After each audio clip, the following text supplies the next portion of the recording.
IG Sukkur আইনের আওতায় রাখছে যদি রাজনৈতিক আশ্রয় মারে অথবা যে কোনো আশ্রয় নেই। আমরা যারা 2022-23-এর মধ্যে আসছি, জার্মান, ফ্রান্স। আসসালামু আলাইকুম বন্ধুরা, সবাই কেমন আছেন? আশা করি ভালো আছেন, সুস্থ আছেন। আজকের খুব ইম্পর্টেন্ট ভিডিও নিয়ে হাজির হলাম। ইউরোপীয় ইউনিয়নের যে নতুন আইন, আইজি সুকুর আইন, এই বিষয়ে খুব সংক্ষেপে আপনাদেরকে কিছু কথা বলবো। আপনাদের সতর্কতার লক্ষ্যে, সতর্কতার উদ্দেশ্যে এবং আপনাদের ভালো কিছু আশা করি বলেই আপনাদেরকে সতর্কতার জন্য এবং আপনাদের উদ্দেশ্যে ভিডিওটা করা। অবশ্যই ভিডিও শুরু করার আগে আপনাদেরকে অনুরোধ করব, আমার চ্যানেলের মধ্যে যারা নতুন তারা অবশ্যই চ্যানেলকে লাইক, কমেন্ট এবং সাবস্ক্রাইব করবেন, আর যারা পুরনো তাদেরকে অসংখ্য অসংখ্য ধন্যবাদ।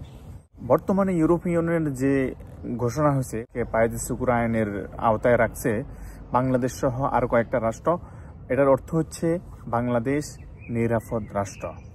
সুতরাং বাংলাদেশে থেকে আগত যারা অন্য পথে অবৈধভাবে যারা আসছে, রোমানিয়া, সার্বিয়া হয়ে যারা আসছে, তারা অবশ্যই এই আইনের আওতায় পড়বে যদি রাজনৈতিক আশ্রয় মারে অথবা যে কোনো আশ্রয় নেয়। তবে এরপরও আমরা আশা করতে পারি যারা আমরা আসছি পুরনো, যারা 2022-23-এর মধ্যে আসছি, অবশ্যই আমরা আশা করি একটা তথ্য পেলাম যে আমরা যারা 2022-23-এর মধ্যে আসছি তাদের জন্য ভালো কিছু হবে এবং কি তারা এই আইনের আওতায় পড়বে না। আমি আমার উকিলের সাথে কথা বলার কারণে বুঝলাম আর কি। আর এরপরে যারা আসছে বা আসবে, এখন অবধি যারা নতুন করে আসার চিন্তা ভাবনা করতেছে, তারা এই আইনের আওতা পড়বে এবং কি তারা যে কোনো তারা যদি রাজনৈতিক আশ্রয় নেয় অথবা বিপদগ্রস্ত দেখায় অথবা ঋণগ্রস্ত দেখায়, বিভিন্ন ঝামেলার কথা বলে, এগুলো এখন আর গ্রহণযোগ্য হবে না।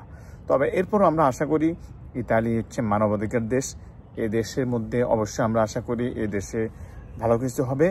তবে যারা এসে গেছেন তারা চেষ্টা করবেন নিয়মিত কাজ করার জন্য, কন্ট্রাক্টে কাজ করার জন্য এবং সরকারের নিয়ম মতো চলার জন্য। অবশ্যই ইনশাল্লাহ আশা করি কাগজ হয়ে যাবে একদিন। যারা নতুন করে আসতে চাইতেছেন, রোমানিয়া, সার্বিয়া, ক্রোয়েশিয়া হয়ে আসার চেষ্টা করতেছেন, আর যারা আসার চিন্তা ভাবনা করতেছেন যে আমরা ওই দেশ হয়ে আবার আসবো এই দেশে, অথবা জার্মান, ফ্রান্স, পর্তুগাল এসব দেশে আসবো অন্য দেশে হয়ে, সরাসরি না এসে, তাদের জন্য একটা কথাই বলবো, ভাই অনুরোধ থাকবে আপনাদের উপর যে আপনারা আশা করি এই কাজ করবেন না। যদি এই কাজ করেন আপনারা ভুল করবেন এবং চরম ভুল করবেন, এটা আপনাদেরকে অনেক কষ্ট করতে হবে। এই পর্যন্তই, দেখা হবে ইনশাল্লাহ আগামী ভিডিওতে। আল্লাহ হাফেজ, ভালো থাকবেন।